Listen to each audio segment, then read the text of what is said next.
Olá, meus amigos, tudo bem?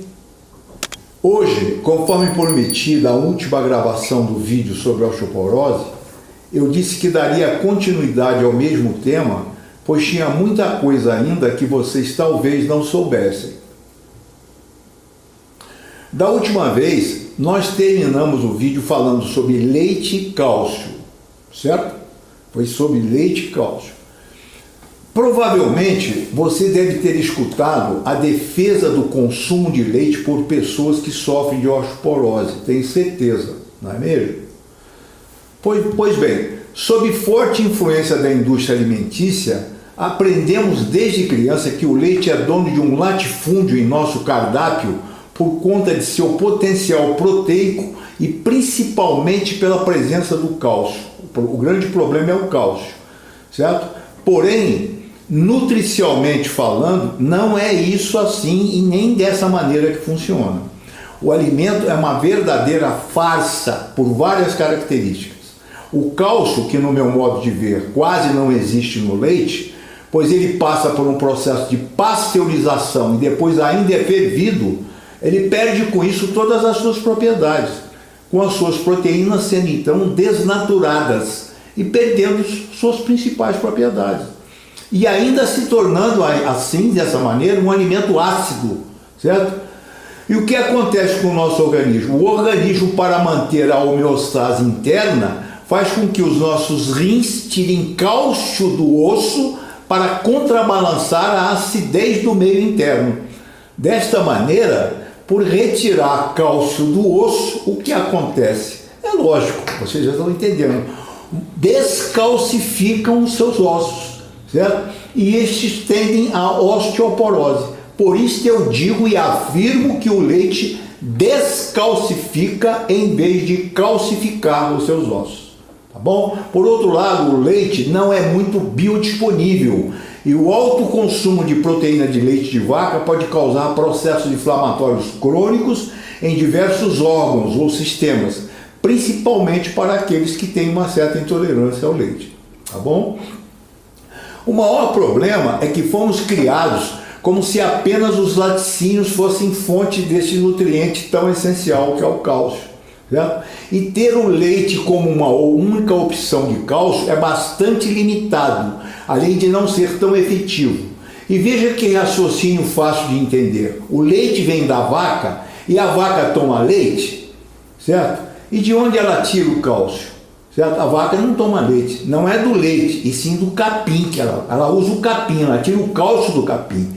Por isso resolvemos listar aqui algumas coisas que vale investir, que são ótimas opções de cálcio para você obtê-lo, certo? E aqui estão alguns deles. Primeiramente, as verduras verdes escuras, como agrião, alface, brócolis, espinafre, couve-flor, couve de Bruxelas, além de outros como ameixa seca, aveia, bacalhau, batata doce, beterraba, folha de beterraba, cebola, figos frescos e secos, folha de mostarda, grão de bico, laranja, mamão, salsa e salsão, sardinha, semente de gergelim, linhaça, chia e até no siri, tá bom? Uma outra coisa importante de se comentar é o uso de refrigerantes. Tomar refrigerante é um dos piores costumes que afetam os nossos ossos. Por quê? Sabe qual o motivo? Vou explicar. Dentro do organismo existem duas principais células que nós já comentamos antes, que garantem a nossa boa formação óssea. São elas. Os osteoblastos, que como já comentamos são células responsáveis pela produção do osso, e os osteoclastos, que são células responsáveis pela reabsorção do osso, tá? A dinâmica de ambas são de extrema importância para a vida útil e morte natural do tecido ósseo, certo? O osteoclasto é estimulado pelo ambiente corporal ácido e o refrigerante, que geralmente tem um pH de 2, que aqui é extremamente ácido, é um poderoso ativador desta partícula, isto é, do osteoclasto, fomentando o aparecimento da osteoporose prematura. Certo? Agora vem o problema do pH ou potencial hidrogênio iônico. O pH é uma escala logarítmica que vai de 0 a 14. E por meio dela é possível saber o nível de acidez, de neutralidade e de alcalinidade de uma solução. Quanto mais perto do zero, mais ácida é a solução. Quanto mais perto do 14, mais básica é a solução. E quando marcar 7, a solução é neutra, certo? Assim, a nossa recomendação é sempre evitar o consumo de qualquer tipo de bebida colorida e açucarada que tenha um pH muito baixo, certo? É o pH que fica ácido. Até o suco de caixinha, que acreditamos ser menos pior que o refrigerante, pode causar problema no organismo. Por quê? Porque ele apresenta um pH em torno de 3, que é um pH muito ácido, certo? E lembre-se, o ideal mesmo é você tomar e matar sua sede com a água, tá bom? Porém, você tem que tomar cuidado com as marcas que vendem o líquido abaixo do pH requisitado pelo nosso organismo, que é entre 7,30 e pouco a 7,4. Outra coisa também extremamente importante de falarmos aqui é a importância da acidez do seu estômago. E por que isso?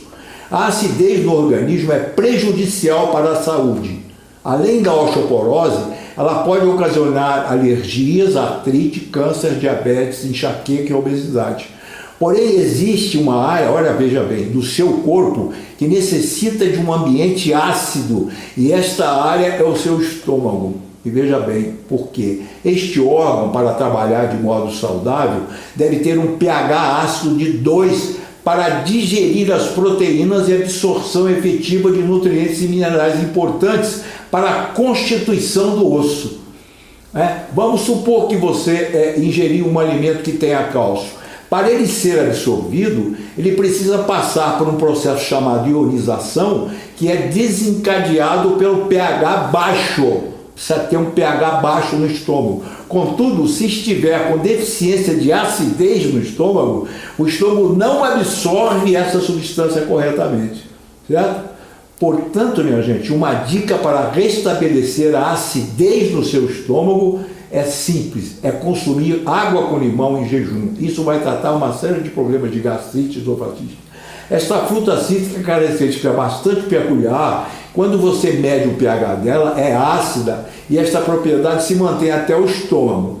Mas no momento em que ela é absorvida pelo corpo, ela se torna básica devido à sua concentração de minerais que são alcalinos, certo? O limão é ao tomar, então, ácido, e ao ser absorvido, se torna alcalino. Por isso o limão, apesar de ter um sabor ácido, faz parte de uma dieta alcalina que é muito bom para o nosso organismo. Por este motivo, a nossa orientação é sempre assim: tome água com limão espremido em jejum, certo? Vai ser bom para o sangue, o estômago e, além disso, melhora uma coisa chamada mau hálito, que muita gente tem. Por isso queremos relembrar isto. Combate o sedentarismo, isso é outra coisa. Uma outra boa opção para diminuir os sintomas da osteoporose é sair do sedentarismo, o fator que propicia todas as doenças, tá bom? E lembre-se também disso aqui: quando tonificamos o músculo, também fortalecemos o osso, né? O parâmetro para deixar de ser sedentário, segundo a Organização Mundial de Saúde, hoje, é dar pelo menos 10.000 passos por dia. E agora, para finalizar, uma última coisa que para mim é ainda o mais importante de tudo, porque a maioria da matriz óssea é constituída de colágeno e não de sais minerais. E você deve fazer uso dos peptídeos de colágeno, também conhecido como colágeno UC2, e não aquele colágeno tipo hidrolisado em cápsula que você compra aí nessas farmácias aí, que não tem efeito nenhum, tá? Pois ele não tem nenhuma absorção pelo osso e nem pela pele. Então, colágeno UC2. São os biopeptídeos de colágeno. Existem várias marcas no mercado e você deve consumi-lo da dose de 0,5 ml por quilo de peso 2 horas antes da refeição da noite, certo? E você consumir esse colágeno, de peptídeo de colágeno, faz toda a diferença, certo? E com a finalidade de colocá-lo no osso, você tem que usar sempre 2 horas antes da janta e não depois. De forma que se você tem 60 quilos, vamos supor, você tem que consumir 30 gramas do colágeno, ou então dos biopeptídeos de colágeno, ou 2 colheres de sopa. Agora vamos comentar sobre quais são os principais suplementos que poderão auxiliar a você também no tratamento da osteoporose. Vou colocar aqui algumas outras coisas que vão auxiliar no tratamento da osteoporose. E você sabe que essa doença ela não anda sozinha, ela tem outras comorbidades, outras patologias associadas. Por exemplo, se você sofre de osteoporose, provavelmente está sofrendo também de algum problema cardíaco. Você sabia disso aí? Isto por quê? Porque o tecido ósseo de um paciente osteoporótico, ele apresenta dificuldade em segurar o cálcio, o que ocasiona a debilidade do osso. Olha que interessante. E uma vez que ele escapa do lugar onde deveria estar, ele fica perdido dentro do organismo e acaba se depositando em órgãos vitais e tecidos moles, como o coração. Desta maneira, o osso enfraquece e o coração endurece, provocando, além das fraturas, problemas como infarto e ataque cardíaco. Deu para entender? Para evitar e solucionar este efeito, o melhor é o consumo de alimentos ricos em vitamina K2 ou a própria suplementação com a vitamina K2, com a própria vitamina K2. E finalmente, para quem é portador de osteoporose, eu vou passar aqui alguns suplementos que pode ser útil para você ou alguém de sua família, tá bom? São estes, olha, veja bem, anote aí. O boro quelado, o cálcio quelado, a vitamina K2 que já comentamos, o magnésio quelado ou dimalato ou mesmo o treonato, eu prefiro este, porque ele entra na membrana cerebral e vai para a mitocôndria, que é o lugar onde se fabrica a energia do seu corpo. Outra coisa é o osteosil, com S.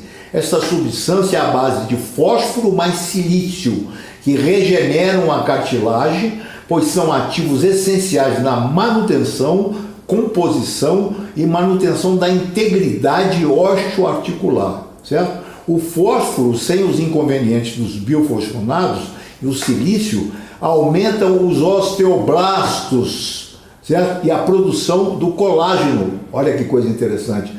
Por outro lado, o silício também modula a ação do magnésio, do cálcio, do zinco e cobre, que estão envolvidos diretamente na melhor fixação e absorção do cálcio no organismo. Outra coisa, o pantotenato de cálcio ou vitamina B5. A pregnenolona, que é o hormônio mãe de todos os outros hormônios esteroides, como a testosterona, o estradiol, a progesterona, o cortisol, entre os principais. Bom, outra coisa, a vitamina D, ou melhor, o hormônio D, pois controla e tem atividade sobre 3.200 genes do nosso genoma e se encontra em todas as células do nosso corpo. Tá? Outra coisa, o estradiol e principalmente a progesterona isomolecular ou bioidêntica, que é a mesma que o seu corpo produz por via transdérmica, tem que ser feita. Outra coisa é o red clover, que é o trevo vermelho, um fitoterápico que contém fitoestrógenos semelhante aos estrógenos naturais, certo? Outra é a Angelica sinensis, um outro fitoterápico que contém estrogênio também, tá? A mesma possui uma ação hormonal e tem uma ação anti-inflamatória, certo? O fósforo quelado e finalmente o ômega 3, ou melhor, eu prefiro o óleo de crio, que além de ter o ômega 3, possui uma substância também chamada astaxantina, que é considerada hoje o maior antioxidante do planeta, tá bom? E se você gostou desse vídeo, deixe o seu like aqui e receba a minha gratidão, ok? E compartilhe também este vídeo com outras pessoas, né, com seus amigos nas redes sociais, pois é só assim que nós conseguiremos fazer chegar mais longe essas informações que serão muito úteis para a maioria das pessoas que tanto necessitam de informações de qualidade e atualizadas. E se você, meu amigo, tiver alguma dúvida, entre no meu site que vai estar passando aqui embaixo ou na descrição do vídeo, tá ok?